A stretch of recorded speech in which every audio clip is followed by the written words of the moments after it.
You're now listening to Box Power Sound. Brought to you by Bel Air. Welcome to episode 7 of Box Power Sound. Lucky number 7, I am your host, GetatKat, and it just so happens to be my motherfucking birthday. Sagittarius season is upon us, and I know that Toronto is in a second lockdown, which is unfortunate, but that's not going to stop us from bringing the party to you wherever the fuck you're at. We're going to turn up, and we're going to make sure that we bring the vibes. We're going to do what we do. I got my co-host with me, Killa Kels. What up? What's up, y'all? I'm back. Back like crack. It's Sagittarius. It's Sagittarius, all right? Okay, we call it Sagittarius. That's true. So, yeah, we have an exciting show ahead. We're going to be taking y'all down south where it's still open, okay? Down to Atlanta, and we're going to be talking to my idol, the legendary Kenny Burns. We're going to get into that exclusive interview a little later on in the show, so make sure you keep it locked. But, you know, we're going to keep the party intro going with my girl Killa Kels. We're going to do some shots because you already know it's your girl's birthday, and I'm going to keep repeating that because it's big birthday energy today. And, yeah, let's talk about it because right now we are in a second lockdown in Toronto. Everything is shut down. So your residency at 1830 is no more. It's over. Like, I mean, I know it's only 28 days, but that is still like said that last time. Yeah, I know. And it definitely is affecting a lot of small businesses and businesses, period. Some major businesses are getting really hit with it.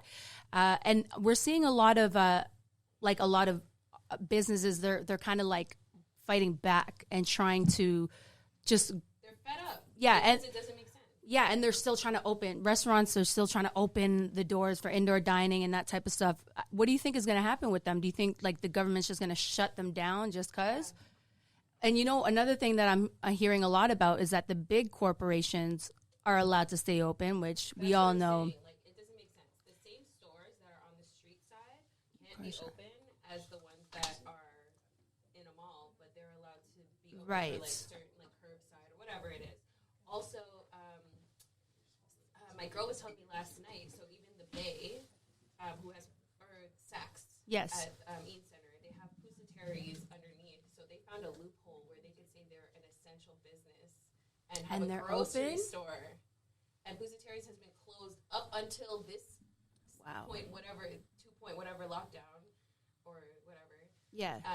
It's been closed, so they found the loophole to reopen pussateries underneath Saks just so they could stay open. Jeez. It doesn't even fucking make sense. It's crazy. That's, yeah, honestly, it is what it is. And I seen somebody talk about it where they said sorry, let me turn that off. They said that people, what was I saying?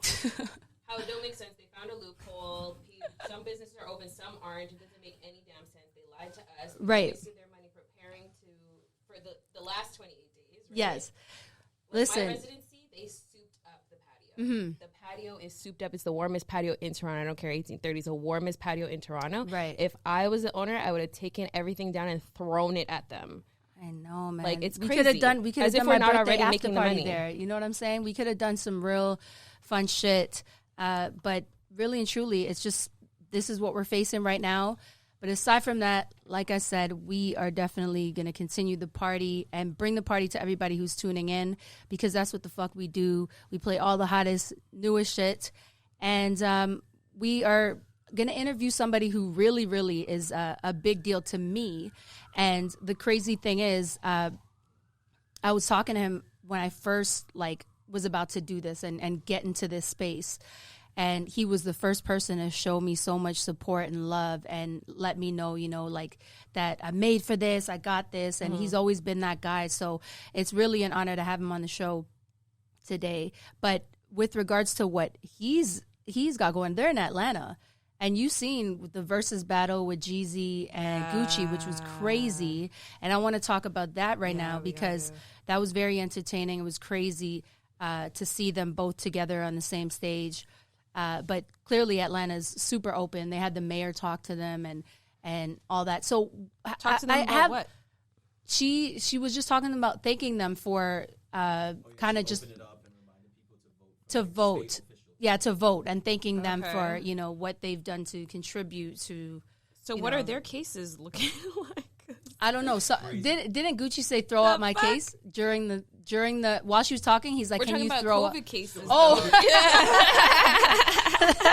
I thought he meant his murder case. Throw out my murder case. He told her to throw out the case, and she's like, I don't know about cases. that. No, this is the funny thing. This is exactly what I wanted to talk about. So I seen a meme that said it had a picture of the states, like the United States of America, and all the states that were red had rising cases, and then the states that are green are declining in cases, and the one state that was green was Georgia. Wow. And Georgia's been open. Okay, so they don't have cases. As far as really from what I'm immune. seeing, I don't know the facts. I didn't Google it or research it, but from what I seen from that post, Georgia is up and running, and they are not. I'm gonna have to go. Yeah, and that's what I'm saying. I was like, you know what? Like, do I need to move to Atlanta? But that's why I'm like, how does this make sense? It doesn't. That's the thing, and that's where all the confusion what kind comes of in. Barrier bubble we does all want to be compassionate towards the people that are getting sick, and we want to make sure that we are not getting our elderly sick. it's key. It's important. And we've heard and stories our loved of ones, people our age and younger, like, you know, the kids getting sick. Like I'm terrified of that too. Of course. But make it make sense. Exactly, and that's where it all comes down to, because like a lot of people during the summer got to celebrate their birthdays and go crazy, go off, go travel. I was actually mad about that. Yeah. I know you were hit with the quarantine birthday too. Yeah, just because it's hot out. Yeah, and then everybody's celebrating in the summer, and I'm not mad, but at the end of the day, like, okay, so it's hot, then cases are controlled or whatever, but then we get back to this cold weather, and obviously we go right back to lockdown for my birthday. But it is what it is. I'm still in good spirits, and I'm still happy to be here. And I'm excited because we have a really exciting show ahead with the one and only Kenny Burns. His book, The Dream is Real, literally like eye-opening, very inspiring. I really, really encourage everybody to read that book. It's called The Dream is Real by Kenny Burns. Anybody who has a dream and anybody who's hustling and really trying to make shit work, whatever obstacles you come across, there's always another door that opens when one closes. And I relate so much in so many ways. And that's probably why I've always felt that connection with Kenny Burns, because he's just so ill with it. And you know, that's the book you sent me, right? Yes. Okay. Yeah. I'm So definitely going to read that. Take on the this time to lockdown. read it. It's raw. It's uncut, and it's really like it gets down to his story, and his story is very inspiring, I must say. And he is a non-celebrity in his eyes, but for the most part, I feel like he's definitely celebrity status for people like me and a lot of people. Yeah, in the culture, a lot of people that look at him that way. So yeah, I'm definitely excited to have him on the show, and I'm excited for the next guest that we're going to have upcoming, because we're going to continue to do our thing here on Box Power Sound and keep the party going and make sure that everybody's vibing with us every week.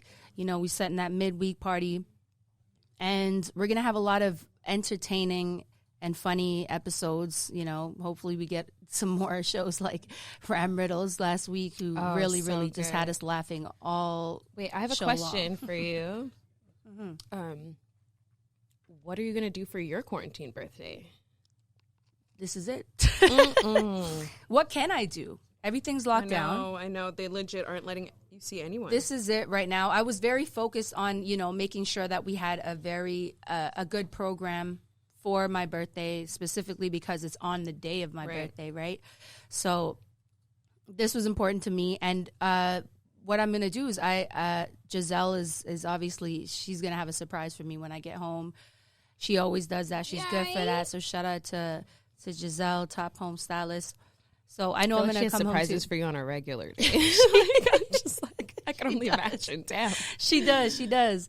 So I know I kind of leave it to her, and, you know, let her. Giselle's going to curate the vibes. Let her curate the vibes, and when I get home, that's when we're going to continue the after party, you know. But yeah, I want to play some more music for everybody, because obviously that's what we're going to do. We're going to bring the party to them. And we played a few songs earlier, just when the show started. We played some of that Meg Thee Stallion record. She came crazy with it. And she came out with a diss record. That's how I first saw. So she actually came out with a diss record for Tory Lanez and Chromaz. She took some shots at Chromaz, and it's called Shots Fired. And she is rapping on the We know it's for Chromaz for real? Yeah, absolutely. Okay. She's rapping on the Who Shot Ya. She sampled that. Yeah. Or remixed it or whatever. And that's a legendary. I still want to know if she's talking about Chromaz or not. Do we know that? Oh, no. For we know sure? 100% is for her. Okay. Did Chromaz say anything? Chromaz has a whole ass diss track back. So I'm going to hit up Chromaz and tell her to send us that diss track so we could kind of just play them back to back and just, do what we do here at Box Power Sound. But she definitely took in that interview with Chromaz on Box Power Sound. And, she was like, she's seen it and definitely went in the studio and had to say her part, speak her part on it. And, like I said, at Box Power, we're all for women uniting. We're not trying to create whatever. That's their own issue. We're not chiming in and, instigating anything whatsoever. But, I want to see how creative people get, with the music. I want to see how creative they get with these diss tracks. I'm sipping super troublesome. Because, it's hip-hop. It's hip-hop at the end of the day, man. Yeah. It's hip-hop. We've seen it all. They're going to be in. We've seen it all, from Jay-Z to Nas, Drake and Meek Mill. We've seen it all, but I want to see that creativity. I want to see who's really going to come hard with those bars. And we already know Shots Fired was definitely fire. Her album's fire. It's because, you got J and B behind you. You're going to come out with real crazy shit. But like I said, after listening to the whole album, I felt like I needed to turn on some Lauryn Hill. You have to balance it out. You got to balance it out. It's hard, out. especially when you work in clubs. Yes. And that's all you hear anyway. So I pulled some tracks that I was like, yes, yes, yes. And then after a while, I was like, okay. And I just started typing in the Miseducation of Lauryn Hill. And I had to take in that wonderful classic album. Yeah. But let's get right back into the music right now so our listeners can party and take some shots for me since it's my motherfucking birthday. And I'm going to keep saying it. Sagittarius season is finally upon us. I want to play this song, actually, Four Things by Freddie Gibbs. It's a really big song for me. I was just listening to this before I got I love this record. It's featuring Big Sean and Hit Boy. Freddie Gibbs, Four Things. Let's get right into it right here on Box Power Sound. Let's go.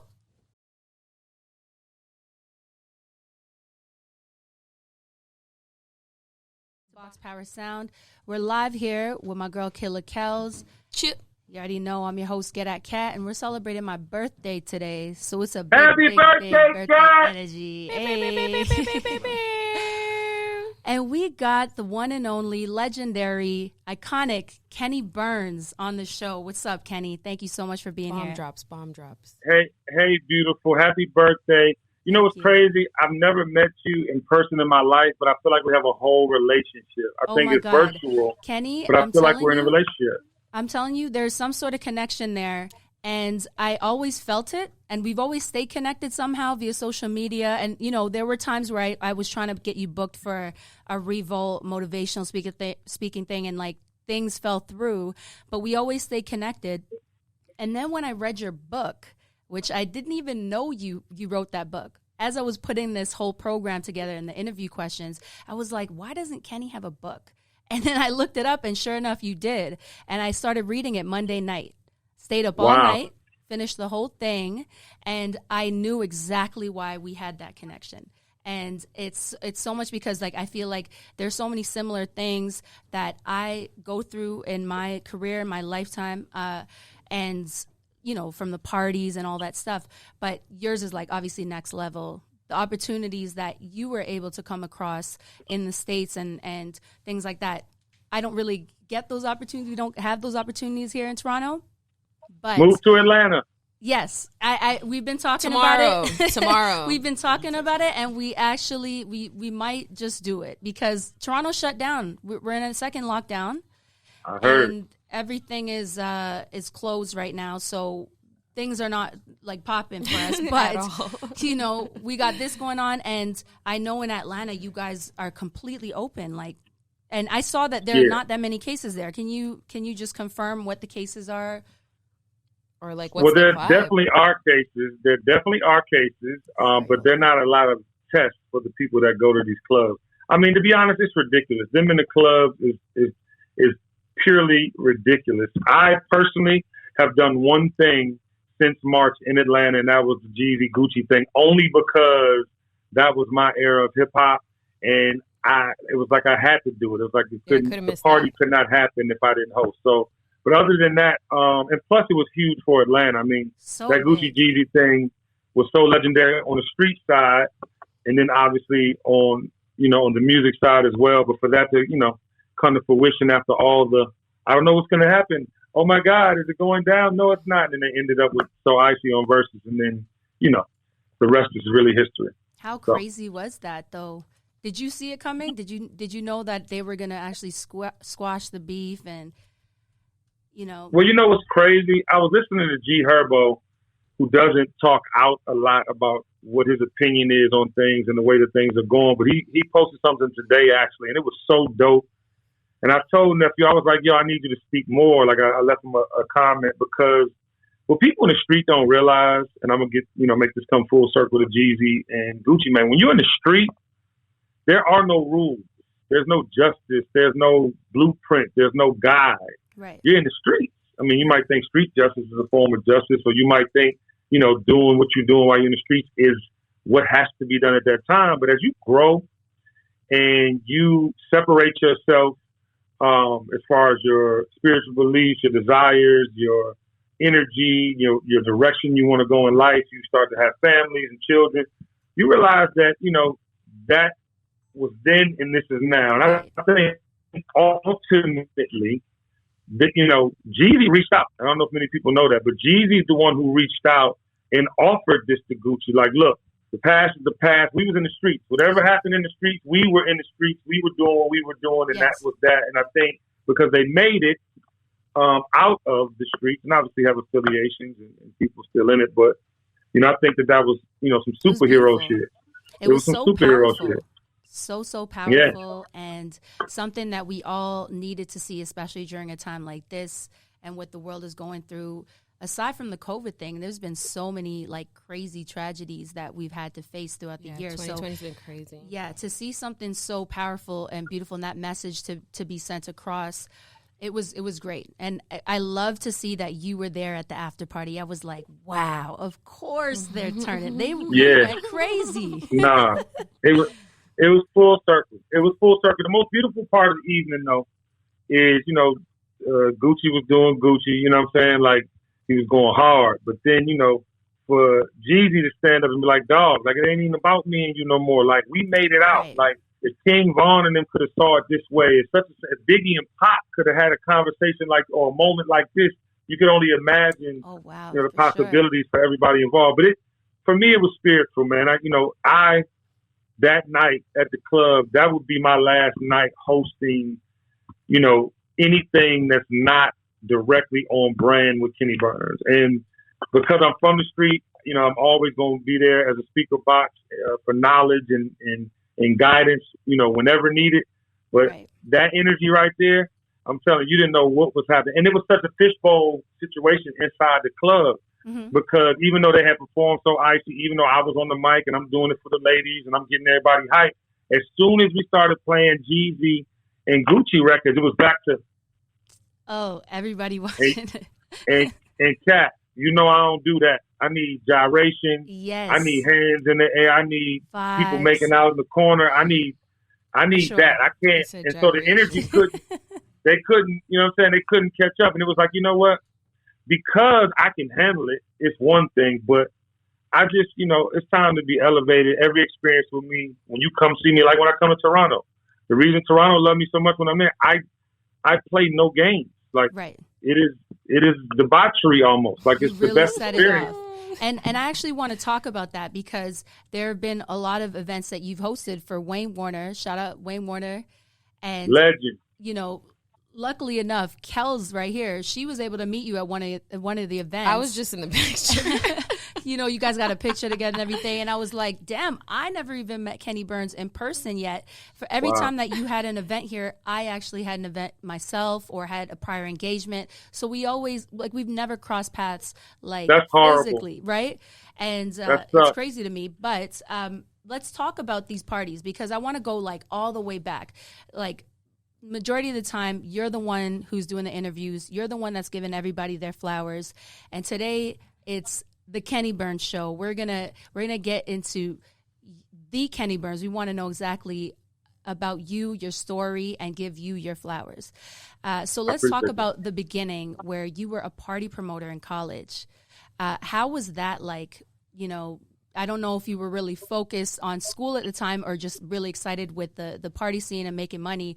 Tell us about how those parties were. Well, my senior year in high school, I got locked up. I wanted to be, Scarface, like most young black men of that era. That was the crack era, the height of the crack era. And, single parent home, I had the love. I had women, teach me how to love, show me how to take care of women, but I didn't have that father figure, and I was in the street trying to figure that part out. So when I got locked up, my cousin ended up going to Morehouse, and I was on paper, so I couldn't leave after I did my little bit of time. And then the following spring, he was like, "You got to come to Freaknik, dog. Like you got to come to Atlanta." I'm like, "What is a Freaknik?" And I had already, heard about the Black college experience, and that was kind of the thing in that day. Back in those days, pre-social media, the Black college circuit, the HBCUs was like the most electric thing ever. So, you got to come to Freaknik. I was like, I bet. So I came down, and it changed my total perspective. Washington, D.C. is 10 miles by 10 miles. And I had lived for a couple of years in Detroit, and I had traveled. My mom had me, we lived in San Mateo, California for a year. So I knew I had great people skills. Right. But when I got to Atlanta for that Freaknik in 1992, I saw so many people like me from all over the world, and I was just like, yo, and my cousin had talked about me like I was Scarface. So, back then respect was, garnered by people talking about you, or Absolutely. The legend of, he did it. He got locked up. Oh, he's whatever.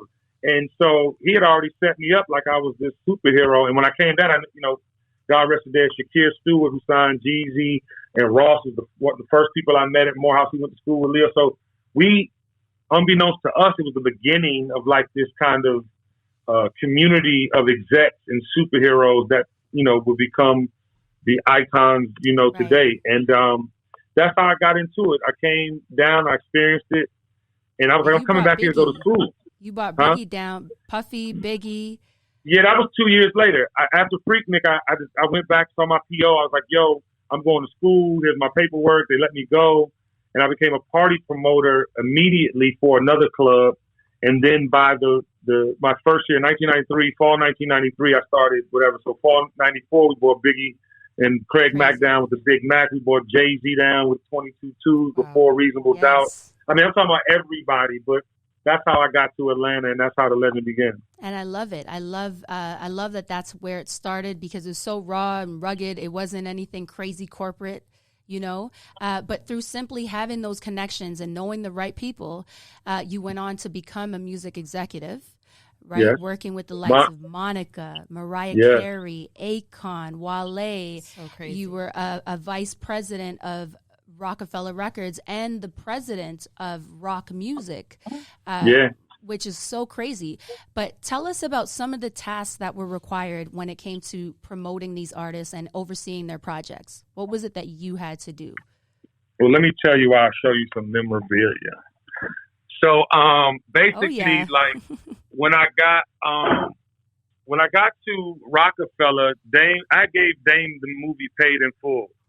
Yes. And Paid in Full was, that tale that, everybody's talking about Rich Porter, Alpo, AZ, so forth and so on. So basically, I went in there to do a whole new music group, which was rock music. Originally, Kanye West was signed there, Nicole Ray, who was down with Missy Elliott. It was a whole, it was a whole thing. Samantha Ronson, it was a whole vibe. And, we basically were there to try and, change just the, changed the label from just a hip hop label to a multifaceted, powerful entity. And we made some incredible music, but sadly enough, there were some things that some issues that you had with Dame Dash. I read it in the book. I would have never known had I not read that book. But, we all know Dame Dash as a very, asshole-ish kind of guy, but he really put you through some shit. Yeah, I mean, he really played you in some cases. Yeah, Dame. I want to give Dame his props because Dame has always really been that person. And when no one wanted to sign Jay-Z, Dame and Dash stood by him, spoke, up to him, so forth and so on. Mm-hmm. And when I came to Rockefeller, was the height of Rockefeller. Cam just got signed. Beans Estate Property were on fire. They were doing movies. Huge era. And Dame just, honestly, man, he was on my live, and I'm sure you saw that, but he just got full of himself. And the snapping game became, like, I never played those games. Right. And I was always known as the short, fused, light-skinned nigga that would turn up on everybody. Yeah. And, basically, he just did a couple things that were, uncharacteristic of our friendship. Mm-hmm. And, as soon as he tried to flip on me, I was like, I'm out. And you really put him in his place and stood your ground, which I loved. And the good thing is, because, I've been so in tune with the Kenny Burns show, especially during quarantine. I would set my alarm and make sure I didn't miss that shit. But I did see that episode with Dame and Dash. So it was good to see that you guys are still able to, connect, talk to each other. You're still cool. You still maintain that, that Let me tell you something, Kat. Let me tell you something, baby. At the end of the day, anybody I've ever worked with, anybody I ever dated, I have respect across the board because I'm a great human. Like, I'm not here to get over on you. I'll forgive you for things you might have done when we were younger. Dame was young. He was feeling himself. He was on top of the world, number one hip hop label, rap label in the world at the time. And, he made some stupid mistakes, but we all do. And we all grow from them. And that's why when you saw us on my live, I was cracking on him about them damn ostrich cowboy boots and the Jay-Z had on in that picture. Yeah, I loved it though. He was dropping a lot of gems. I've always appreciated for him as a businessman and everything that he's been able to accomplish.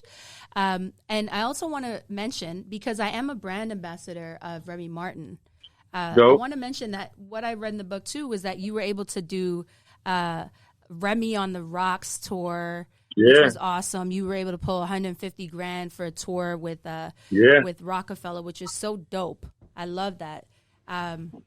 So I just wanted to let everybody that's listening for Remy Martin. I'm gonna tell you this. I'm gonna tell you this though. Like, people who know me know I've always had grandiose dreams, and not even just dreams. Like, if I talk about something, I'm doing it. And I had an idea called Remy on the Rocks. Mm-hmm. And Remy locked in, and they supported the shit out of that tour. And I took Alan Anthony from Christian, Rel, Nicole Ray, and we went to every major city, and we did the thing. So, and I love because we know you as the idea man, right? And you definitely would come up with the best ideas. But Remy on the Rocks, like how smart that is crazy, because Jay-Z's line, Remy on the Rocks, unstoppable, like, it's dope. I love it. And I know that right now you're working with Uncle Nearest and you have a whole bunch of brands, but we're going to talk about that in a little bit. Wait, Kat, I'm an owner. You're the owner? I'm an investor in Uncle Nearest, and it's the fastest growing independently owned American whiskey in U.S. history. Congratulations! Really? I didn't know that. Yeah. I thought you were just doing what you do as a brand ambassador and putting the brand out. I didn't know that. So congratulations, because that was featured in Oprah's magazine. Absolutely, okay. Oprah's favorite things. Yeah. Boom. Yes, that's exactly. You know what? This is what Kenny does. This is what Kenny does. You like, I knew a lot about you via social media, and I admired so much about you, and from just what you posted, and then I would look back and do my research. But reading that book really, really put me into your life, and just reading it it blew me away. And I already knew, like, this man faced every obstacle you could possibly think of, but when a door closed, another one would open, and it wouldn't even open for you. You would open it yourself, your damn self, right? Yeah, Kat, let me tell you something. let me tell you something, baby girl. Nobody is going to promote you like you, root for you like you, speak for you like you. And I think, COVID has been a testament, If you look at, I probably lost $500,000, you know what I'm saying, as soon as the lockdown started. Yeah. And, when you think about like, whoa, I got to make a, $500,000, like, so, and let me just show you how growth is a motherfucking, how you will continuously grow and you will continuously learn.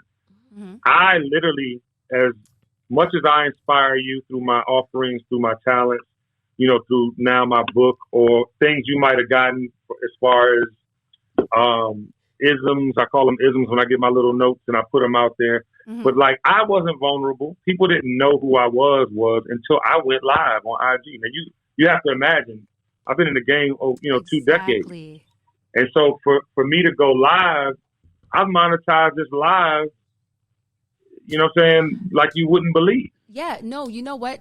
So a part of why I always had so much respect for you as well was when I would communicate with you with regards, to trying to get you booked and all that stuff. You were very responsive, very respectful.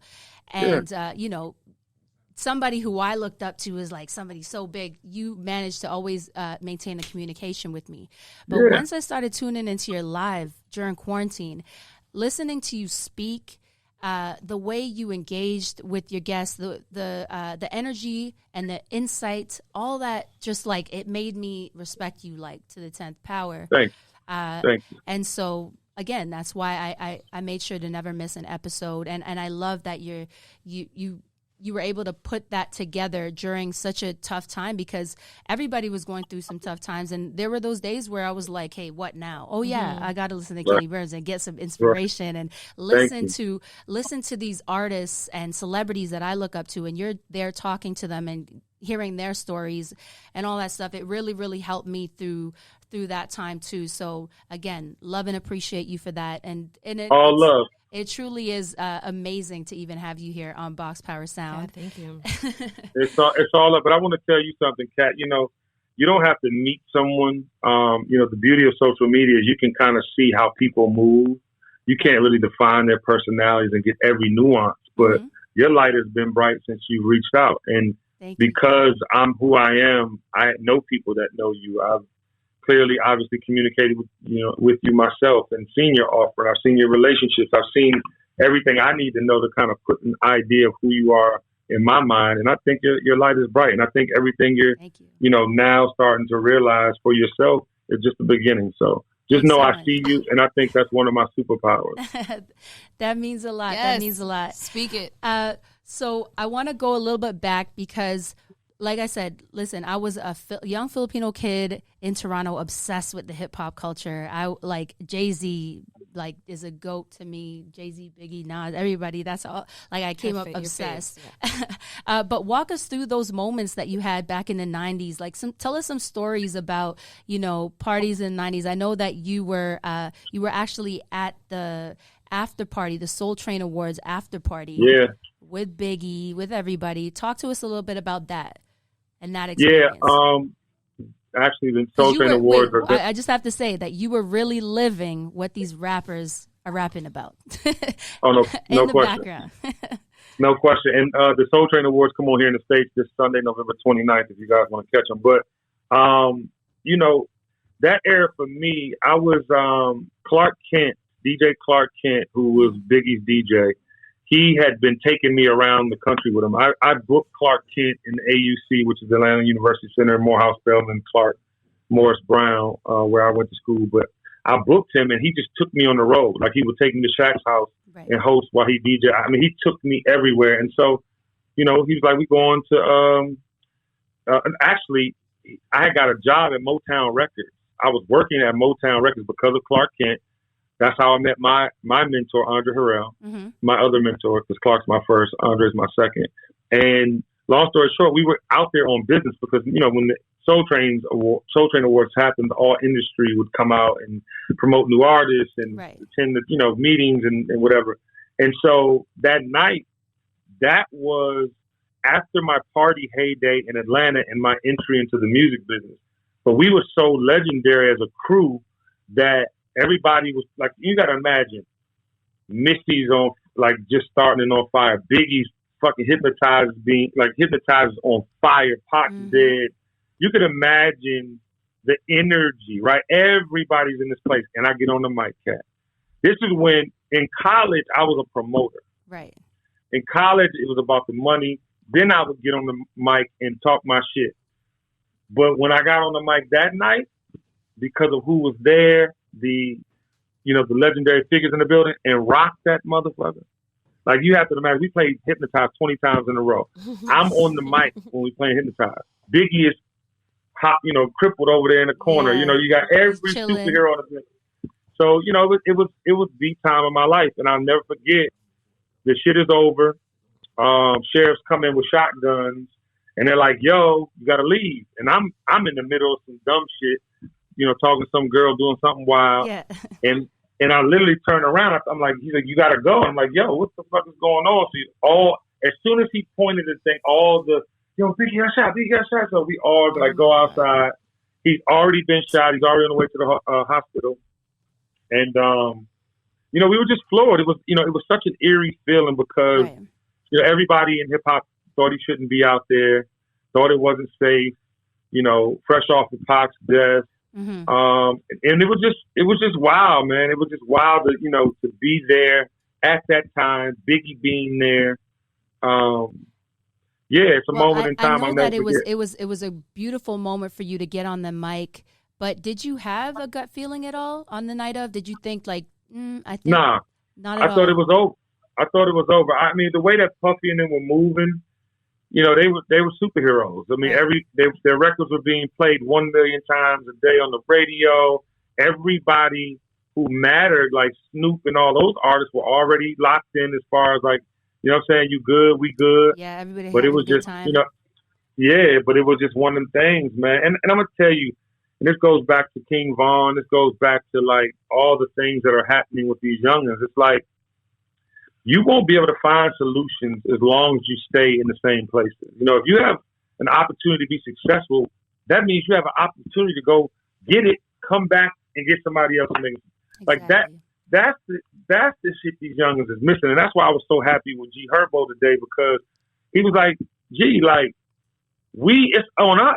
We're the ones that won't leave the street. We're the ones that stay in the street and don't, you know what I'm saying?" And as a culture, I just beg these youngins, man, y'all, it's so much money out here for y'all. It's so much money. Like even if my generation made it $1 billion industry, your generation should make it $1 trillion industry. Exactly. And everybody can get paid. It's not like back in the day. It's supposed to trickle down. Exactly. It is. Yeah. And back in the day, Kat, they would block you. You had to go through certain people and certain things to get in. Now, the internet, you can put your song up and it can have 1 billion, views on TikTok, and you can monetize that and not worry about distribution for it. So it's just so much money for us to get, man. And we run culture, and that's something the Grammys, who didn't, in my opinion, put the right people in categories. Lil Baby is not nominated for Best Album of the Year. The Weeknd didn't get any nominations. Right. So it's like I'm just and the list goes on, by the way. But how are you not? So, but anyway, but I think we define culture, always has and always will. 100%. We need to own it, though. Absolutely. So how different would you say the hip hop game is now in comparison to the 90s? Obviously, you said, there's the streaming and all that stuff. But like, how was it back then? Do you think it would be harder to come up now than it was back in the 90s? A lot of these rappers wouldn't make it. I mean, the bar was set so high, and I mean that in the most honest way possible. It wouldn't have been that many because back in the day, you didn't have so many outlets. You didn't have social media. You didn't have streaming. You didn't have, there's a whole nother revenue stream with YouTube, with TikTok, with Instagram, with all these the way people are monetized. It's no comparison. The thing about back in the day, like I just said, you had gatekeepers, and gatekeepers would, hold court and let who they felt like in. Now, you ain't got to ask nobody for nothing. You go make a hit song, it gets streamed, and then it gets on TikTok, and then it gets viral. On whatever, and you're out of here. You're out of here. One little video that goes viral, and you're taking off. It's crazy. Look at St. John. Yeah. St. John put out Roses in 2015. He remixed the shit out that motherfucker till it went #1 at Billboard. with a remix with J Balvin, and then had the trap joint with Future, and you know what I'm saying, and all types of other awards. He's nominated for a Grammy. Yeah. Yep. That wouldn't have happened back in the day. You try to put a single out back in the day, it's over. If it don't go this week, it's over. Did you used to go to the Source Awards? Because I used to watch that. I'm going to tell you if you want, I have a million stories. We'll be on here 24 hours. I know.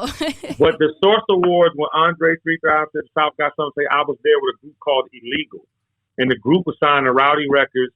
And I got a story because after the whole energy, I was responsible for Illegal because they were minors. These little rapping motherfuckers was bad as shit. Illegal sound by Rowdy Records just sounds like a problem in itself.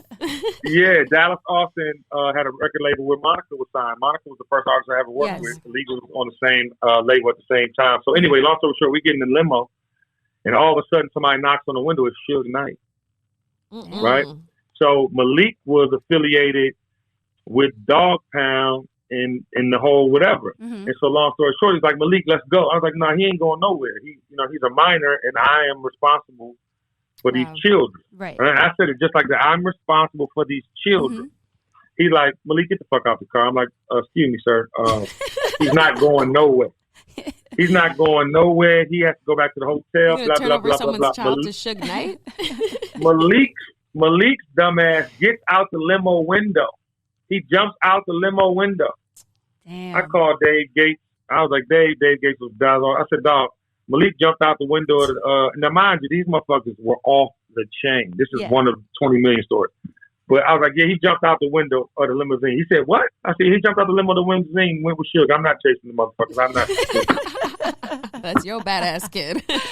Oh, my God. And I know you have so many stories. That's why it's like, wow, we need like a whole special. And imagine if we were actually together, like in person, it would have been amazing. But let's talk about like from the 90s, fast forward to 2013, you end up working closely with Puffy. And from what I learned from the book, The Dream is Real, you and Puffy weren't like, you had your fair share of like issues, but you ended up working together. Tell us how that transpired, where you were working. Was it with Bad Boy or was it with Revolt? So I'll give you a little just quick history. I met Puff when I was 16. He was at Howard and working on Jodeci. And I knew who he was because I was in the streets. And we were 16, but we were in a club, popping champagne, doing the whole thing. And, he knew who I was, but he thought I was older. But I'm 4 years younger. So basically, I was like, enamored with the way that Uptown, like that label was the soundtrack to my childhood. Like that Mary J. Blige, Jodeci, shout out like Andre Harrell. Shout out to the legend, God bless his his soul. So I literally was like, yo, and he in my town doing all these hot ass parties. So I literally went to Atlanta and modeled my shit after him.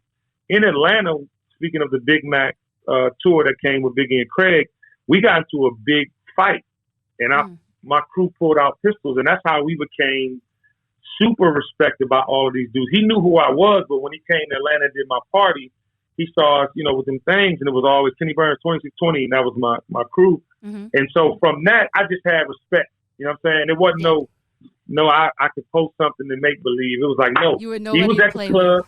He pulled out the Dirty Harry. His whole crew was strapped. Like, so it was that. And so then as I started getting more and more, popular because of my offering in the music business, I had a opportunity with a girl group called Dream, the second highest debut for a girl group after the Spice Girls, was a white girl group that I put together with Vincent Herbert, who worked with Lady Gaga and a bunch of other people.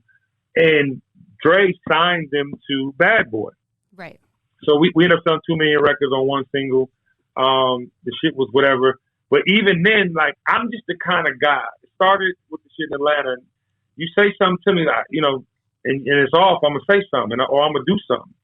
When I was with Dream, one night we were putting these outfits together for the He Loves You Not video, and he came to the trailer trying to remix the whole shit. And I'm like, nah. God, I actually love that. I thought it was them. Okay, I love that group. Okay, go ahead. Yeah, you grew up on them. He's responsible for them. Loves me. Yeah, exactly. So we had stayed up like 24 hours, my brother O'Neal McKnight and I, and made these outfits. And we were done. The video's about to get shot. He's like, I don't like this shit. I was like, I don't give a fuck what you like. Right. And then it just, Andre was like, oh, shit, this nigga's about to fight this nigga. Oh, shit. And so he started going on. So I just left the trailer. I was like, come outside. Like, you know what I'm saying? So we've always had that brother Scorpio shit. But then when I got the opportunity in 2013 to help launch Revolt, I really felt like, you know, this is for culture. You know, we did a lot of the deals for Revolt with heavy mobile components to it because we knew people were going to be consuming only on mobile. They were starting to then.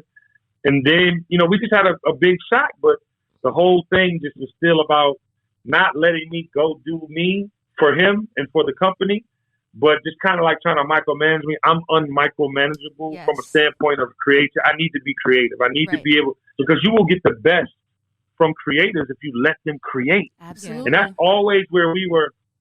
And so fast forward, he moved me from Revolt to Sean Combs Wine and Spirits. I launched Apple Ciroc, did the commercials, worked on, you know, obviously the launches.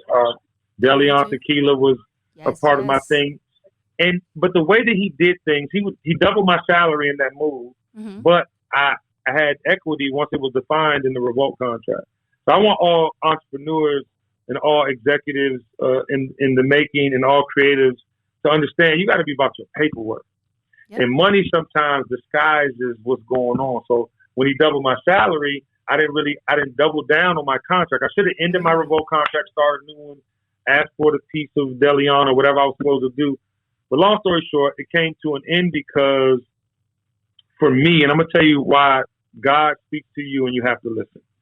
It was coming to the end where I saw I could not creatively offer him anything else. I could not grow in this system if I couldn't be ultimately creative. Right. And you know, we just had some disagreements again, and it was like, all right, bet. And so I moved my entire family to Los Angeles for this. Really? Right? So I packed up everything in 60 days and was back in Atlanta. You know, I was blessed because, but he, you know, he did what he was supposed to do. He did pay me a year's salary at the salary I was making. So, you know, I was straight, but at the same time, I'm like, damn, I'm at square one again. And this is for all you creators. Sometimes you got to start all over to start. You know what I'm talking about? It's not like you start over. But I don't want it to go over people's heads. It's not like you got to start over. You might have to readjust. Your body of work is there. Your relationships are there. The money you save, the relationships you build, all the things you've done are there. But starting over means, guess what? I wasn't supposed to work for him. So I got to go back to me and figure out what's best for me. And that's what I did. And Kat, when I tell you, like, you know, because of all the great work I've done, because of the name I created myself, Uncle Nearest, the Series A was getting raised for that. One of the VCs. I met playing golf one time. I hate fucking golf. I was driving the cart, getting drunk, smoking Cubans. I met him one time in my life. He introduced me to Fawn Weaver, and a complete stranger gave me equity in the brand. I mean, deservedly so, but gave me equity in the brand and opportunity to help grow a spirit that I knew nothing about. I wasn't a whiskey drinker. I was a tequila drinker at the time. Right. And, you know, this story changed my life. It was, you know, the story is about a slave who taught Jack Daniels how to make whiskey. Wow.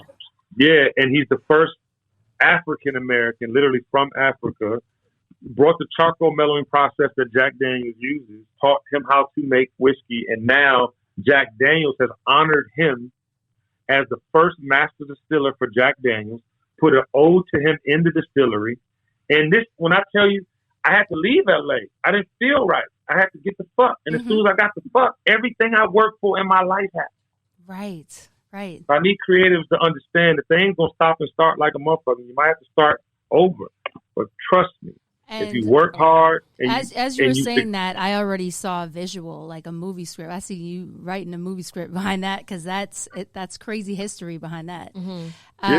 But back to, you know, you speaking to the creatives, I am that creative that you speak to, and that's always listening. And it's so crazy to me that as I continued to read your book all through the night, like it took me all night and then a little bit of Tuesday morning to finish it.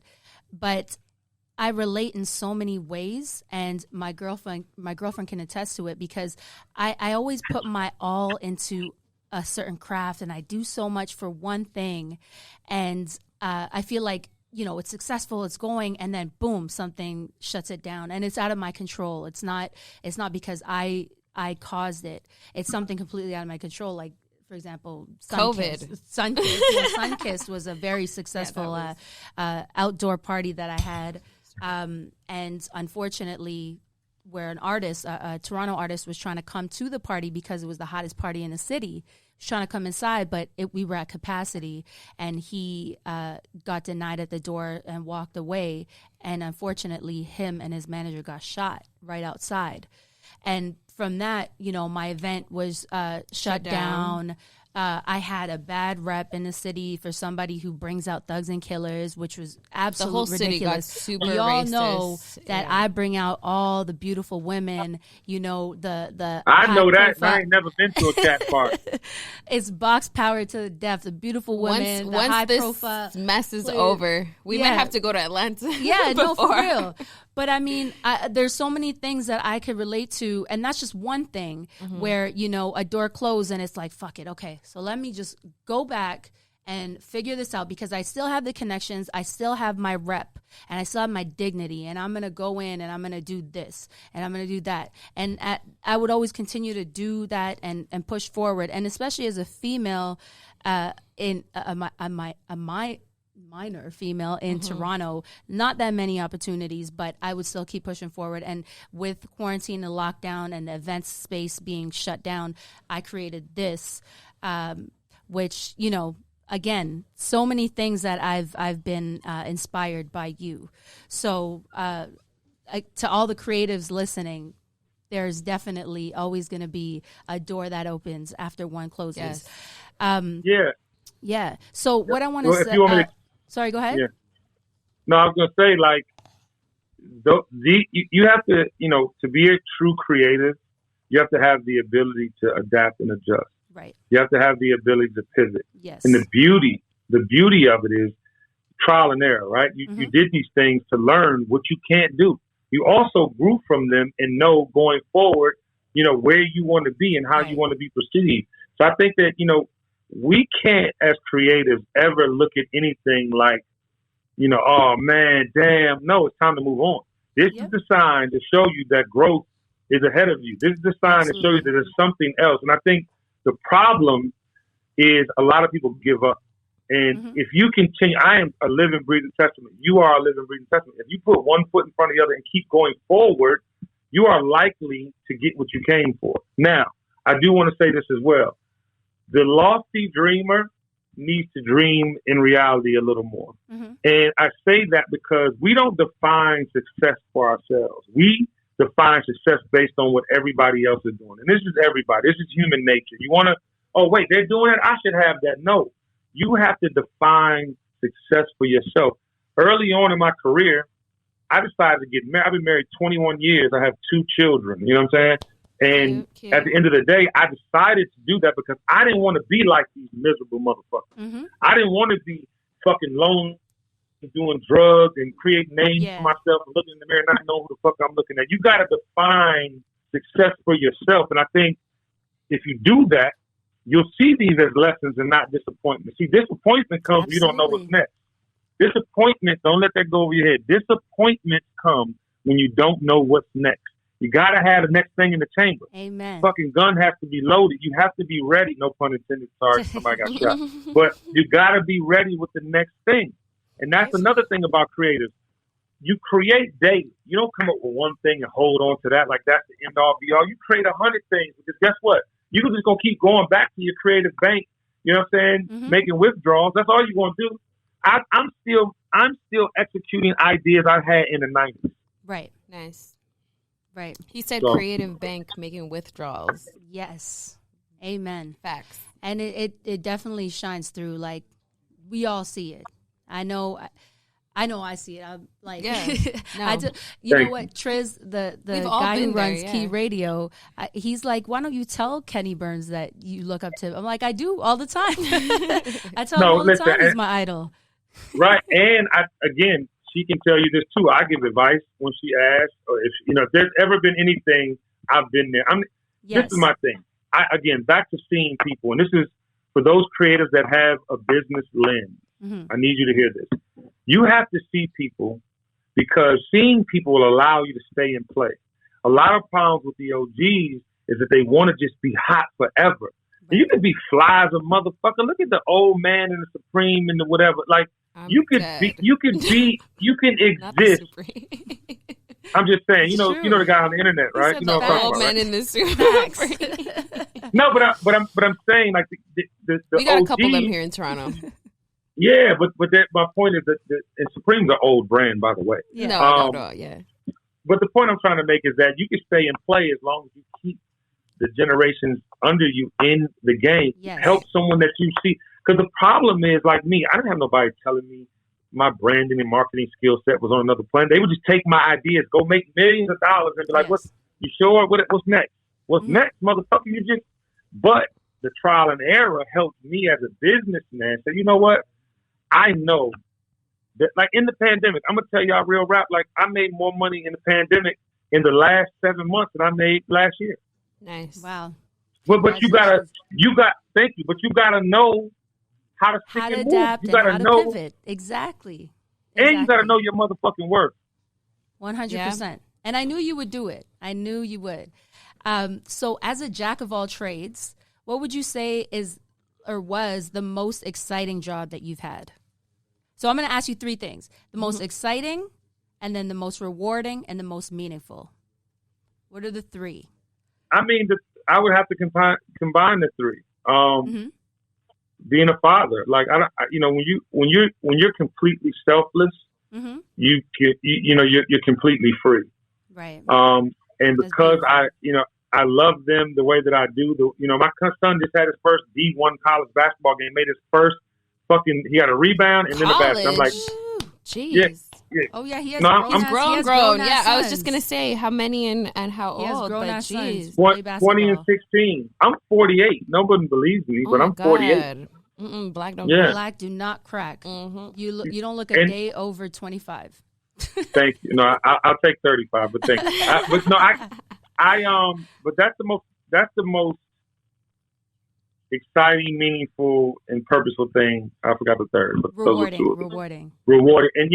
And also too, even during COVID, like I'm gonna keep it 100. Like this COVID, finding that what I say means something to someone, and helping people see themselves during this pandemic in such a fucking trying. That shit has been probably the best shit ever because I knew what I meant to the people that told me. But I have an opportunity every day at 3:00 to have, and I don't know if you've been noticing, like I've backed up on a celebrity and made it more about the people. And the people that come on, I had a lady from New Orleans yesterday. I don't know if y'all saw that. But when I tell you think you're going through some shit, this woman thought her grandfather was actually her father. Her mother had her at 15, put her mother in a home at 15. Her mother's still in the mental institution. Her two of her five, I think she had 5 kids. 2 of 5 kids are transgender. Like she's had so many things in her life happen to her. To her cousin, but she came on the Kenny Burns show. She got it off her chest. I played back. She's from New Orleans. I played back that ass up. She danced her motherfucking ass off at the end of it. But to be able to take people from that raw emotion and give them a smile and and shift the energy. Like, man, that shit is the most rewarding thing. But see, with Kat, like you knew, a lot of people didn't know. They see my pictures. Oh, this light skinned nigga flies a motherfucker. Oh, he think he all that, or he rolled with such and such. Oh, he. I've never been that person. If anybody who knows that, I give whatever because I believe in people. I believe in the greater good of the community. I believe that we can be better than not. And I just, I want to tell people that are, inspired by me, inspired by my story. This is a testament to being selfless, to knowing that, people come first, that people will keep you in business, that people will fucking lift you on their show. If I tell a motherfucker it's Wingstop Wednesdays, you know what people eating? On Wednesday, they show up on my show with Wingstop. If I say Life Water is the official water of the Kenny Burns show, all you better just talk about the whiskey. Yeah. Oh yeah. No. They don't call you a specialist for nothing. Yeah. It's crazy. Thank you. So this phrase that you say, you can only create a brand if you become the brand itself. Tell us how important lifestyle marketing and branding is to you. Yeah. I mean, you know what the sad part is, man, is that people get followings and get business and fuck it up for the people that actually do the work. And, you know, to your point of like, and don't let that go over your heads. I hope that sinks all the way in your frontal lobe. No, it totally sunk in because I feel like I'm underrated. I do everything that you've done, and you say I literally have applied it. I've applied it and I've done it, and you know, I do feel that my time has not necessarily come yet, but it might be because I'm in Toronto. And a female. Yeah, I mean, you know, the industry you want to be in, and I tell people this all the time, Kat, you got to be where your industry is. You can't be, you know, the internet is great, and yes, you can connect, but it's not like you make music personally and you have a desire to do so. You're a connector. You're a plug. You got to be where you can put the pieces together and make these amazing pieces of art. I want to say, though, you know, at the end of the day, you know, becoming the brand shows your partner that you're in. You know, these celebrities, they don't give an ROI. Ask any company. You know, there's some that might, and they want to equity play if they're big enough, this, that, and the third. But artists, they don't get no ROI on artists. You get ROI on people that live it. If you see me working out, you know what I'm saying, or you see me riding a bike, or you know, because I be on my health shit. But then you see me at my games with my sons, or you see me on some fashion shit. You see me hosting a party. It's 360. My car matches my house. My house matches my wife and children. Right. The way I move is no less than that. And I think when brands see that shit, you know, big shout out to Airbnb. One of my new projects is going to be a wine. I was in Portland because they make some of the best Pinot in the world. And so I'm at this thing this weekend. Airbnb saw my shit and like, yo, this guy right here. Like, can we talk? And my friend who has a Truly account, who's another one of my clients, he's like, yo, they reached out there. But I'm telling y'all, like, when you become the brand, you can stick things to your Velcro and not have to worry about what everybody else. You can pick and choose.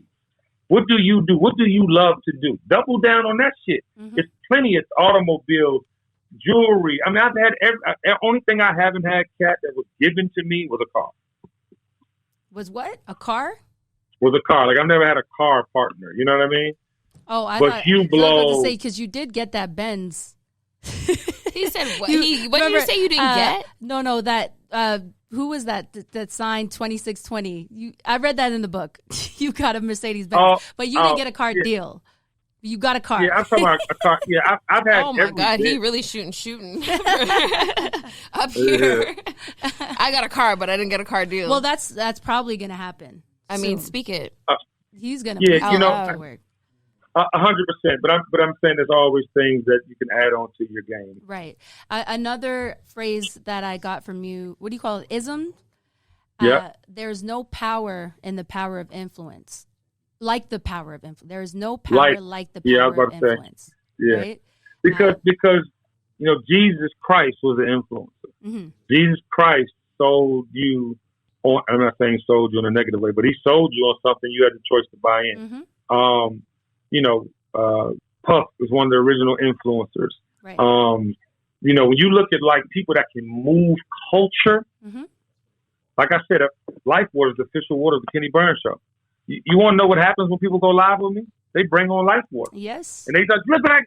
So my thing is like, to be able to move that kind of needle, you really move culture. Right. Right. You know, we won Georgia. Right. You see how in the election process, Georgia was crucial in the election. Pennsylvania came first, but Georgia right now with the runoff of the Senate, we will move the needle and make that blue. So I'm the voice of Atlanta. You know what I'm saying? Like I'm the guy behind the scene. You know, when I had Kamala Harris on my show, I had John Ossoff. So I'm just saying, like, you know, to be an actual influencer, one, you have to care about the culture more than your fucking self. Right. All right.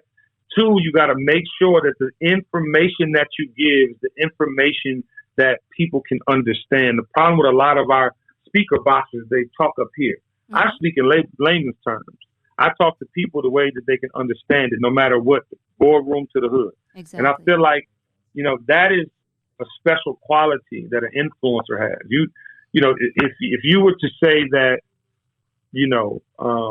culture wasn't driven by the streets, you don't know culture.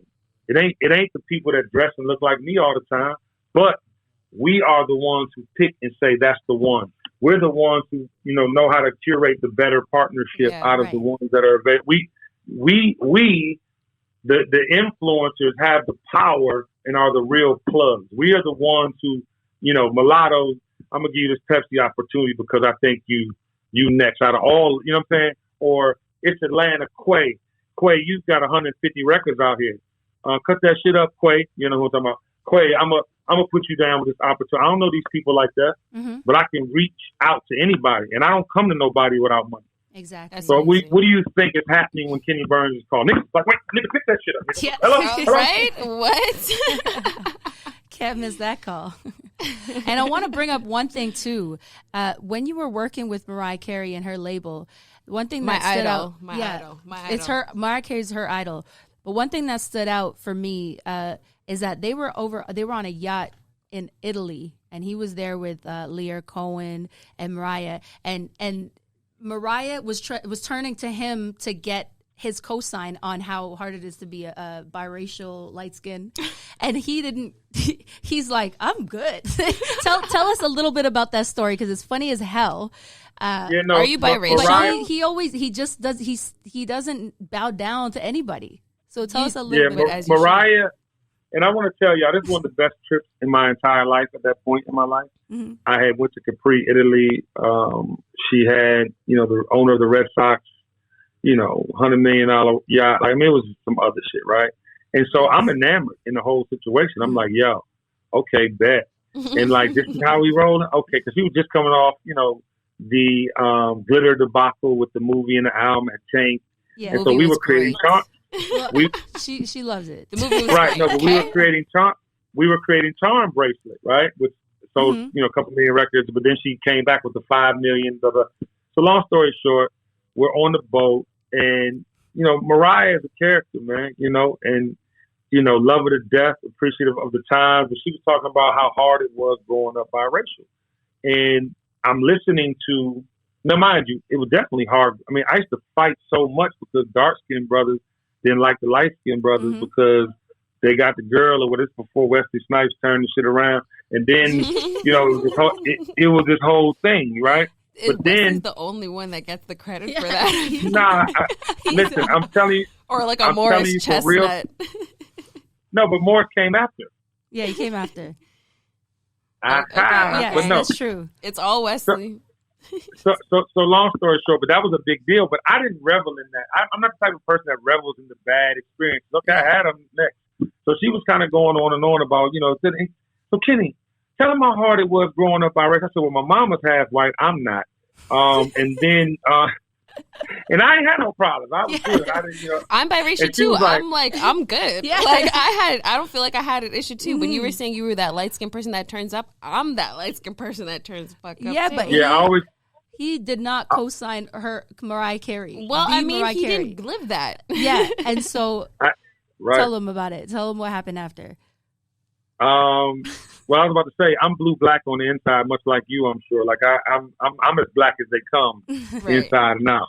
Even though I'm like, but what do you mean? What happened? Remind me. I forgot. So you didn't co-sign. She was like, "How hard? Wasn't it so hard?" And then you're like, "No, I was good." And she looked at you like, "Okay, he's just not on my side." And she was just like, "She about to kick you off the damn yacht." Yeah, she was like, "Off you."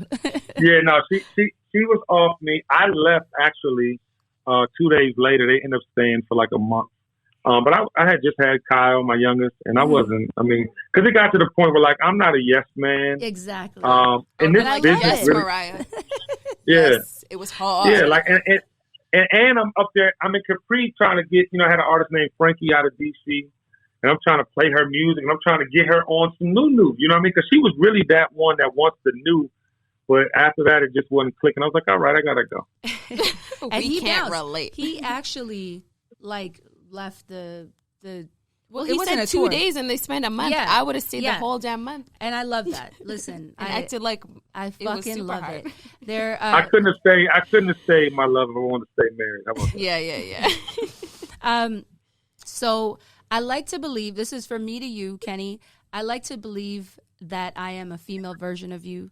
And this is before I even knew the depth of your story, because there are a lot of similar things that I've gone through that you have, but not to that caliber. You know what I'm saying? Because we're obviously in different cities, different opportunities.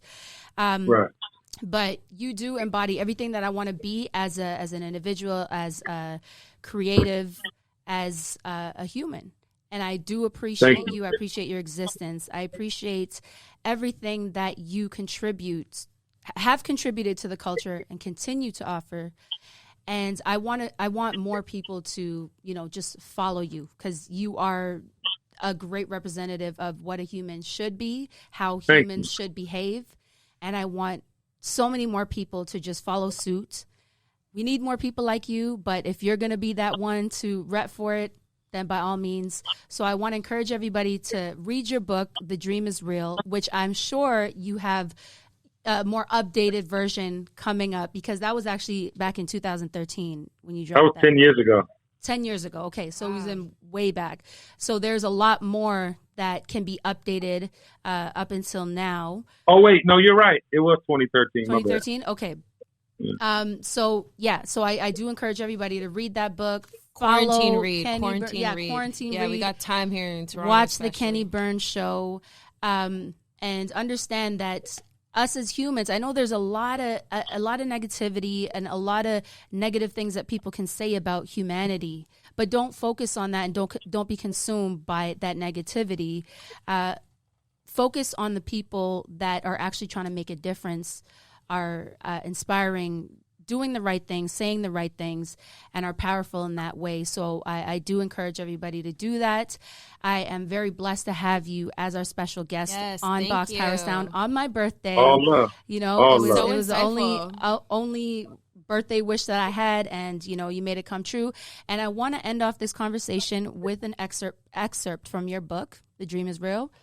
Rightfully dubbed the lifestyle specialist, Kenny Burns is the modern-day pop culture Robin Leach. His influence can be felt across the entertainment industry, and his ability to inspire is undeniable. Rising to every occasion and surpassing all goals and expectations has been his objective since the start of his career.